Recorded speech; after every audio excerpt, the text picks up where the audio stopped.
ਜਦੋਂ ਵੀ ਅਸੀਂ ਆਉਂਦੇ ਸੀਗੇ ਕਹਿੰਦੀ ਸੀ ਨਹੀਂ ਮੈਂ ਠੀਕ ਹਾਂ। ਅਸੀਂ ਕਹਿੰਦੇ ਸੀਗੇ ਮੀਸ਼ੂ ਚੱਲ ਪਾ ਸਾਡੇ ਨਾਲ, ਇਹ ਛੱਡ ਦੇ। ਉਹ ਫੇਰ ਇਹਨੇ ਮਣੀ ਨੇ ਤੈਨੂੰ ਧੋਖਾ ਦਿੱਤਾ, ਮਣੀ ਨੇ ਤੈਨੂੰ ਧੋਖਾ ਦਿੱਤਾ। ਉਹਨੇ ਤੇਰਾ ਮਣੀ ਬਣਿਆ, ਉਹਨੇ ਤੇਰਾ ਮਣੀ ਬਣਿਆ।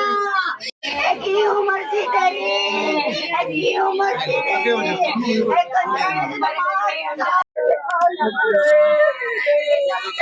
मेरा बच्चा